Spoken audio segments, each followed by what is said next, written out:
The member for Monash. Well, I'll follow on from the member for Hunter and say that I have been there's been two scams on my phone today. Two. You know, you had Michael Jackson, I had the Port Authority or whatever it was that I hadn't paid my bill.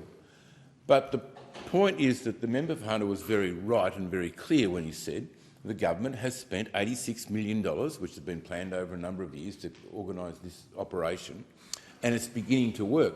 But it's not just government's responsibility.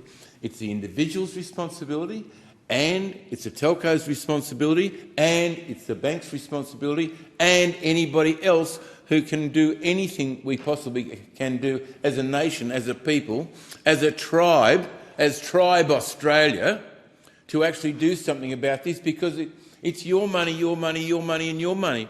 One fellow I read about here when the staff have done the research says he was about to transfer $25 million.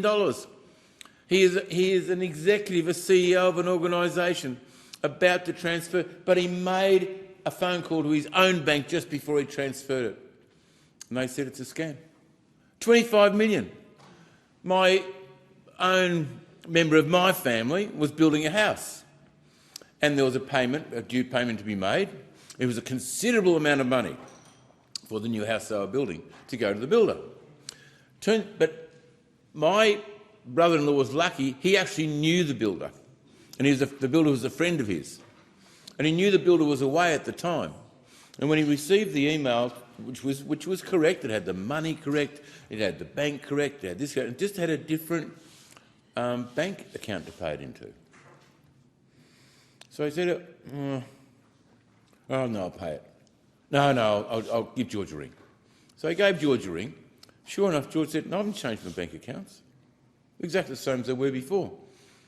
He said, no, well, this is a definite change to another account. He would have transferred a substantial amount of money to an organisation. It would have been gone in minutes, out of that account and gone. Another lady was insistent after phone calls, this older lady, she went from every one of her bank accounts and got all the money out, because that's what she'd been instructed to do, and took it to the Commonwealth Bank to bank it into this particular account. And the Commonwealth Bank saved her. They said, this is a scam account you're paying into. So she embarrassingly went back and put all her money back in the other accounts, even though the staff at the other banks had said, are you being scammed, are you being scammed, are you being scammed? Too many people are being scammed. These people are smart, and they find ways, whatever way they can. They know you well. When I say they know you well, as somebody said, they had the last three digits of my bank card, they had my name, they had my wife's name, they had children's name, they had associations that I had, and they will sound just like the bank. And they will send you documentation that mimics the bank's documentation. And you would swear you're actually talking to the organisation that they say they are. I had a Telstra scam on me, and it had me on the line for 10 minutes before I thought, hang on, what are you asking me these questions about accounts that I actually don't have? Until I realised it was actually a scam. I just thought it was Telstra ringing me, being courteous and looking after me. You know, I was being honoured and feted, and, you know, it's great to have them look after you. And quite often, look, I do have proper phone calls, Deputy Chair,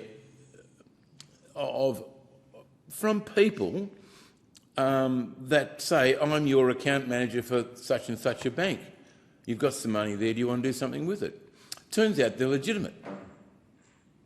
What we have to do as a people is say, righto, how we as government, how can we best protect our people? And actually put the work in.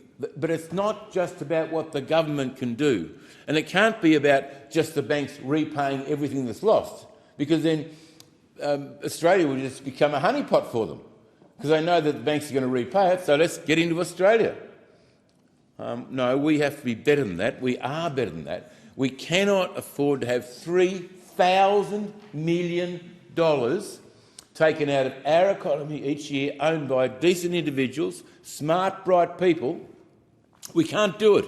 It's got to change, and it's going to be a whole of government, whole of banks, whole of telcos, whole of everybody else involved in it that will make the difference. And it's our chance now to get onto these people, make the difference and make Australia a no-go zone for scammers.